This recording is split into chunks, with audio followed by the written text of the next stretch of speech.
അധ്യായം 14. ഇസ്രായേൽ രാജാവായ യഹോവാഹാസിന്റെ പുത്രൻ യഹോവാഷിന്റെ 2-ാം ഭരണവർഷം യൂദാ രാജാവായ യോവാഷിന്റെ പുത്രൻ അമസിയ ഭരണമേറ്റു. അപ്പോൾ അവന് 25 വയസ്സുണ്ടായിരുന്നു. അവൻ ജെറുസലേമിൽ 29 വർഷം ഭരിച്ചു. ജെറുസലേമിലെ യഹോവദിനായിരുന്നു അവന്റെ അമ്മ. അവൻ കർത്താവിന്റെ മുൻപിൽ നന്മ ചെയ്തെങ്കിലും പിതാവായ ദാവീദിനെ പോലെ ആയിരുന്നില്ല.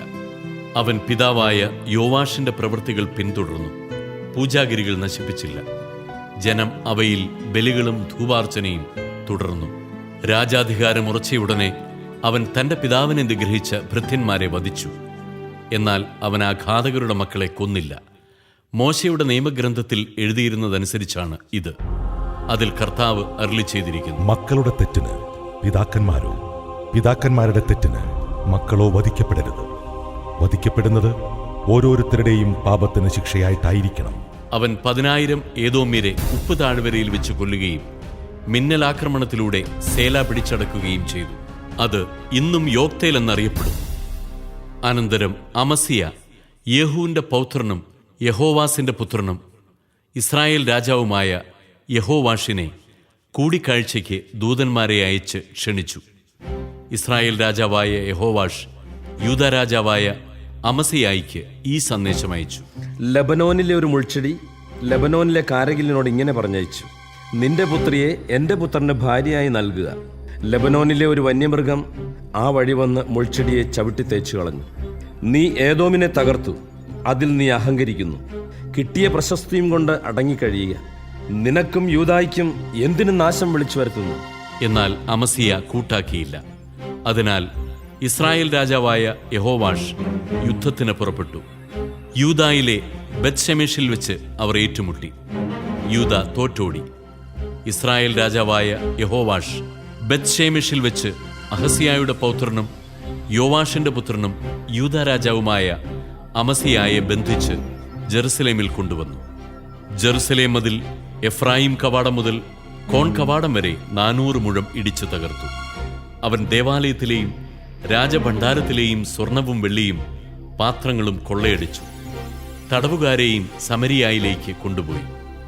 യഹോവാഷിന്റെ മറ്റു പ്രവർത്തനങ്ങളും ശക്തിപ്രാഭവവും യൂദാ രാജാവായ അമസിയായോട് ചെയ്ത യുദ്ധവും ഇസ്രായേൽ രാജാക്കളുടെ ദിനവൃത്താന്തത്തിൽ രേഖപ്പെടുത്തിയിട്ടുണ്ടല്ലോ. യഹോവാഷ് പിതാക്കന്മാരോട് ചേർന്നു ഇസ്രായേൽ രാജാക്കന്മാരോടൊപ്പം സമരിയായിൽ സംസ്കരിക്കപ്പെട്ടു. പുത്രൻ ജെറോബോവാം ഭരണമേറ്റു. യൂദാ രാജാവായ യോവാഷിന്റെ പുത്രൻ അമസിയ ഇസ്രായേൽ രാജാവായ യഹോവാഹാസിന്റെ പുത്രൻ യഹോവാഷിന്റെ മരണത്തിനു ശേഷം 15 കൊല്ലം ജീവിച്ചു. അമസിയായുടെ മറ്റു പ്രവർത്തനങ്ങൾ യൂദാ രാജാക്കന്മാരുടെ ദിനവൃത്താന്തത്തിൽ രേഖപ്പെടുത്തിയിട്ടുണ്ടല്ലോ. ജെറുസലേമിൽ തനിക്കെതിരെ ഗൂഢാലോചന നടക്കുന്നതറിഞ്ഞ് അവൻ ലാഖിഷിലേക്ക് പലായനം ചെയ്തു. അവർ അവനെ അനുധാവനം ചെയ്ത് ലാഖിഷിൽ വെച്ച് വധിച്ചു. അവർ അവനെ കുതിരപ്പുറത്ത് കൊണ്ടുവന്ന് ദാവീദിന്റെ നഗരമായ ജെറുസലേമിൽ പിതാക്കന്മാരോടൊപ്പം സംസ്കരിച്ചു. അനന്തരം യൂദാ നിവാസികൾ 16 വയസ്സുള്ള അസറിയ രാജകുമാരനെ പിതാവായ അമസിയായുടെ സ്ഥാനത്ത് അവരോധിച്ചു. പിതാവിന്റെ മരണത്തിനു ശേഷം അസറിയ ഏലാത്ത് വീണ്ടെടുത്ത് പുതുക്കിപ്പണിതു. യൂദാ രാജാവായ യോവാഷിന്റെ പുത്രൻ അമസിയായുടെ 15-ാം ഭരണവർഷം ഇസ്രായേൽ രാജാവായ യഹോവാഷിന്റെ പുത്രൻ ജെറോബോവാം സമരിയായിൽ ഭരണം തുടങ്ങി. അവൻ 41 വർഷം ഭരിച്ചു. അവൻ കർത്താവിന്റെ ദൃഷ്ടിയിൽ തിന്മ പ്രവർത്തിച്ചു.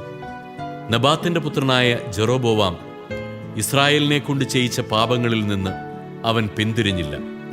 അവൻ ഇസ്രായേലിന്റെ അതിർത്തി ഹമാത്ത് കവാടം മുതൽ അരാബ കടൽ വരെ പുനഃസ്ഥാപിച്ചു.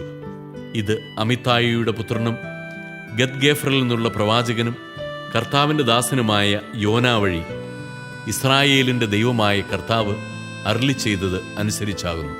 ഇസ്രായേലിന്റെ ദുരിതം കഠിനമാണെന്ന് കർത്താവ് കണ്ടു.